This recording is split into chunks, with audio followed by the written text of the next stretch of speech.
Hello FPL managers and welcome back for another video. Today we go over the transfer plans for Game Week 4. Don't forget to leave a like if you enjoyed the video and subscribe as it really helps out the channel. If you haven't already, check out some of the other Game Week 4 content that we've put out so far. And with that being said, let's jump into the video.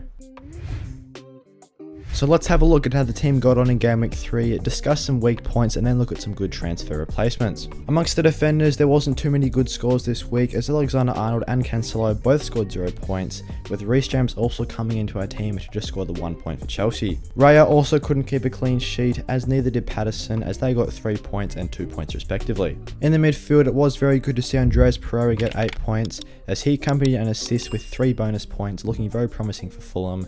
Salah was good on captaincy with the 16 points, and the Arsenal lads of Saka and Martinelli got 3 points and 6 points respectively.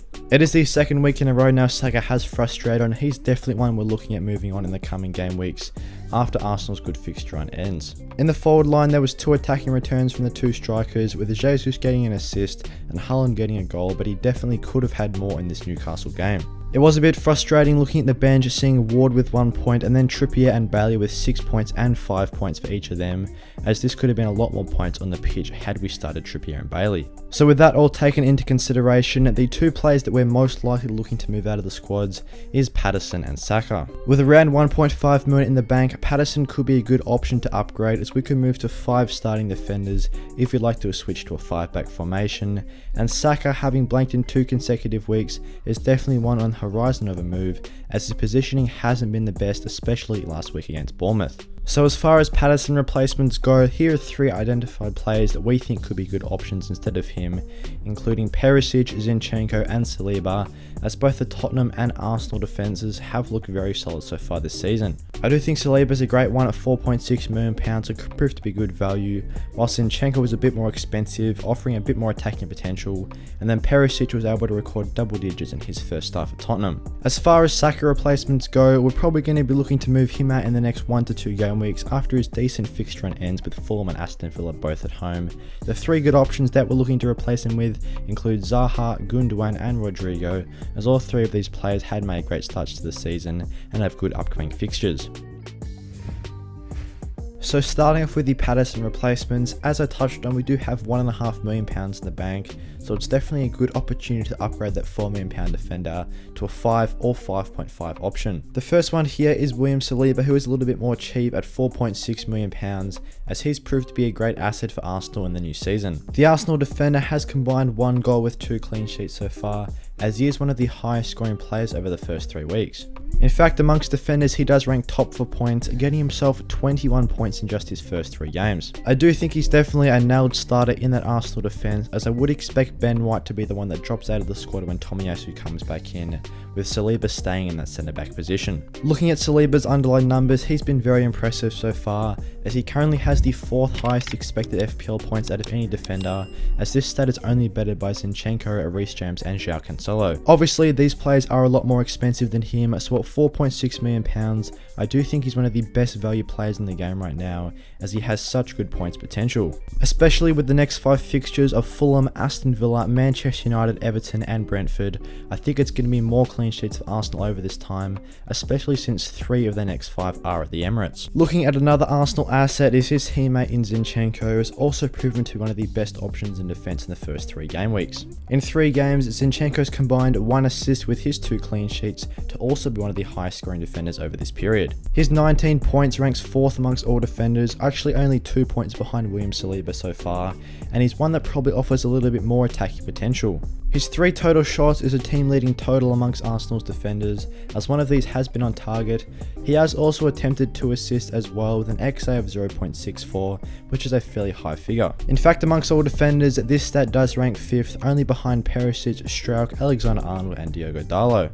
He also chips in with an XG of 0.17 and a very decent expected FPL points of 19.24. Over the first 3 weeks, his expected FPL points ranks 1st amongst all defenders and is actually 2 higher than any other defender. So as we touched on with Saliba, it's a great opportunity to jump on that Arsenal defence, as they have proven themselves so far with 2 clean sheets in their first 3, and with the great fixtures of Fulham, Villa, United, Everton and Brentford, I would definitely be expecting them to get more in this time. After game week 8, I wouldn't be surprised to see Zinchenko being the highest scoring defender, as his combination of defensive returns and attacking potential makes him such a tempting asset at just 5.2 million. And as the third potential replacement, this one is a little bit more expensive in Ivan Perisic. Perisic is coming in at £5.5 million and is 0.3 more expensive than Zinchenko, but has highlighted his excellent attacking potential with 1 assist in his first game, getting a double-digit return. His 12 points came against Wolves as he got himself an assist and a clean sheet as well, which was accompanied with 3 bonus points. He's definitely showed us all how productive he can be when he starts for Tottenham, as this was his first start this season, and I do think with Forest, West Ham and Fulham as his next 3 opponents, he's probably a good short-term punt. He's definitely got very high points potential, as he's already got himself 2 assists in just the 1 start for Tottenham, so definitely one to look out for over the coming game weeks. In fact, in just 1 start for the Spurs, he actually has the highest expected assist figure out of any defender with 0.96, as he did attempt a very high 5 assists. This stat does rank 4th amongst all defenders, despite playing less than half the minutes of all the defenders above him for attempted assists, so definitely one that's getting into some excellent attacking positions, as we know the fullbacks from Spurs do. He's also the 8th highest scoring defender with 17 points at the moment, and I do think if he can start the next 2 or 3 games, there is almost unlimited points potential for this Spurs defender. So, since we've also identified Bukayo Saka as one on the potential horizon of a transfer out, here are some replacements. Of course, Saka does face Fulham at home and Aston Villa at home in his next 2. We will most likely be letting him start once more in Game Week 4, but then potentially look to move him on in Game Week 5, as there is that midweek game week. Saving up 2 free transfers over this time could be fruitful, as there is likely to be some squad rotation, and that's just a good chance to capitalise on who's going to be playing. The first replacement that we've identified for the likes of Bukayo Saka is Wilfried Zaha. Zaha has been immense so far for Crystal Palace, racking in 21 points in his first 3 games by picking up 3 goals. There's no doubt he's getting into some great positions for Crystal Palace, and of course he's on penalties as well, which does make him an even more tempting option. His price is sitting at £7.1 million right now, so it would be around a 0.8 million downgrade, which does free up even more money in the bank for a bigger upgrade elsewhere. He does face Manchester City away in Game Week 4, but it has an excellent fixture run after that, with Brentford, Newcastle, Manchester United and Brighton being his next 4 opponents. Looking at his underlying stats so far, Wilfried Zaha has the highest expected FPL points out of any player in the first 3 weeks, with 24.6. His XG figure also ranks 3rd of 2.52, which is only bettered by the forwards of Mitrovic and Haaland, and is also chipped in with a decent XA of 0.7. Zaha's 6 shots on target also ranks 3rd amongst all players in FPL, so definitely one that could prove to be great value in the midfield.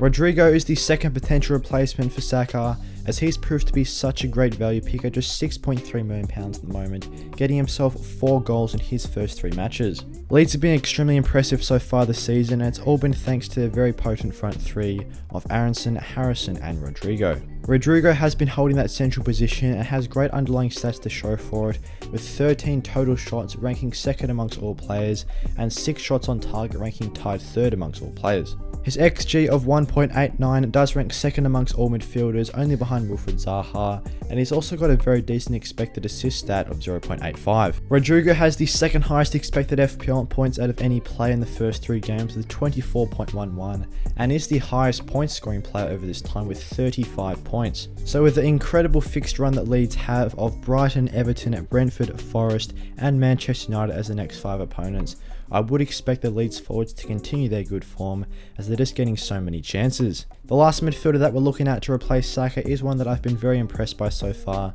İlkay Gündoğan. Gündoğan's expected FPL point stat of 18.41 is also very high, ranking 6th amongst midfielders so far, as he's returned at 21 points. He's getting into some great positions for Man City, definitely recapturing his form from a couple of seasons ago when he was playing box to box, as he's also attempting assists as well as scoring goals. His 9 attempted assists rank 4th amongst all midfielders in FPL, only behind the likes of Salah, Harrison and Kevin De Bruyne. Man City is another team that has an excellent fixture run, with Crystal Palace, Forest, Aston Villa, Tottenham and Wolves as their next 5 fixtures, and I do think he could be a good differential for the squads with just a 3.8% ownership. Thanks for watching today's video. If you guys want to become a channel member, then click the join button down below and get featured on the members board at the end of the videos, just like Philip Ash here. Also, don't forget to leave a like and subscribe to show support for the channel, and click the notification bell. And with that being said, I'll see you guys in the next one.